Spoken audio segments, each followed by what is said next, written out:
Another video, chaps. This one is a little bit different to all the other videos. In fact, I've actually decided to use my camera phone this time around instead of the camera that I had before. So for that reason I can actually move things around a wee bit better than I did before.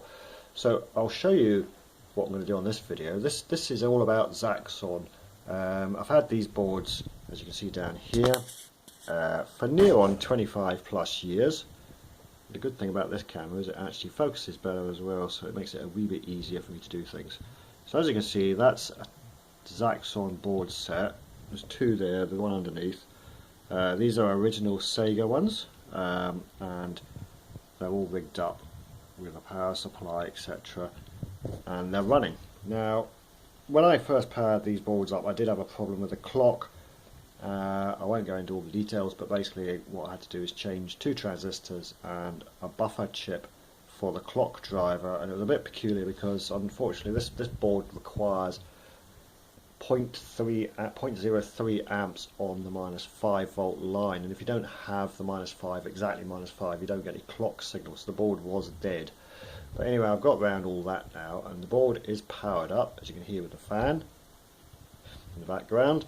And as you can see up on the screen, it is failing the RAM test. Now this is actually the self-test for Zaxxon, and as you can see it's gone through the ROM test, etc. It's got to the RAM test and it's coming up RAM 1 NG, which I'm assuming means no good. So it's failed the RAM. Now earlier on today I was playing around with it and I got it to fail on RAM 2. RAM 1 was passing, but now RAM 2 is failing. I mean RAM 1's failing, but RAM 2 was originally failing anyway. So I think we've got a problem with the RAM here. Now if I go back down here, the RAM chips are these two down here. If I can get the light on it, you can see those two there, which are 2016s, which are 2K each, effectively 4K, and they're close to the processor. That's actually the processor there, which is a Z80A, and this is an 8255, which is obviously controlling all the sound stuff. There are a few other problems with this board, not many major ones. There's one, for example, the volume pot has been crunched a bit. This cap might need change, I don't know, but there seems to be a bit of discoloration around there. It's not affected the tracking at all, it's just obviously something there, so maybe I have to do something with that eventually. I'm not too bothered about it at the moment. What I want to try and do is get this past the self-test. Now I'm going to use the tester for this because the tester does have features in it which will check the memory map, check the RAM, etc. And it will also tell you if it's on VRAM or not. Now, a bit embarrassing here, this is actually my test clip. The old videos you didn't really see all this because the camera was fixed, but now it's not. I can show you this, or really I shouldn't show you this, right? But as you can see, that's the test clip that's currently plugged into a block of anti-static black stuff, you know. And you can see this is what I'm working with at the moment until I get these very nice adapters from Silverfox, which if you watch the website you'll soon see. The VRAM mod which I've been using is this. Now you're probably wondering how this actually works, and to be honest so am I actually, but it seems to actually work, believe it or not. There is an LED dangling over here, as you can see, and that lights up when you're on VRAM. Now all of this circuitry will be on Silverfox's board, but also it's built into the Mark II tester, which I'm currently checking at the moment. You can see it goes up to connectors A and B of a typical Mark I tester.